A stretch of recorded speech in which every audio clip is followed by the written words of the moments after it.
If we look at the history of the world, a huge fraction of the improvements in standard of living have come because private businesses have created new products, have given people jobs, have generated profits that raise people out of poverty and allow them to live fruitful and productive lives with reasonable standards of living. We can have much more of that, and it will have beneficial effects around the world if we step back from the excessive regulation and have a much more capitalistic system. I want to talk about 3 myths about capitalism. The first is that being pro-capitalism is the same as being pro-business. Nothing could be farther from the truth. The point of capitalism is to make sure that businesses have to compete vigorously against each other, and that benefits consumers. It's not good for the businesses per se, because they have to work really hard. So many businesses understand this and they hate capitalism. They're constantly trying to get government to erect various rules, restrictions, regulations that help them, but they're not in the interest of the consumers. So pro-capitalism is good for consumers. That's whom we're ultimately trying to help. A second myth is that capitalism generates an unfair distribution of income. What true capitalism does is rewards people who are productive, people who work a lot of hours, people who have a lot of talent, people who come up with good ideas. They get big rewards under capitalism, and people who don't do those sorts of things get less.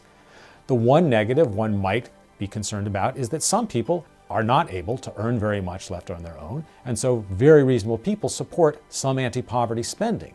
But that's completely different than interfering with capitalism, regulating prices, limiting quantities, imposing all sorts of things on businesses. Those make the economy less productive, give us a smaller pie, and make it even harder for us to operate programs which help those who are less fortunate. The third myth is that capitalism was responsible for the recent financial crisis and the recession. That, again, is almost exactly the opposite of what is true.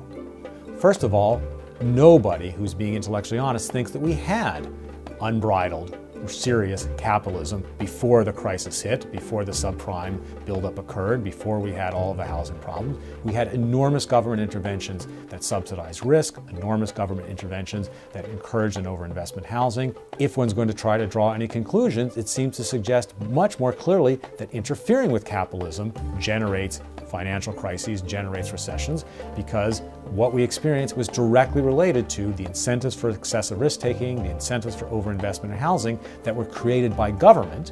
The private sector responded to those incentives, so of course the private sector can't be completely absolved of being involved, but in the sense of causing, it was the bad policies that caused it, not what the private sector or capitalism did on its own.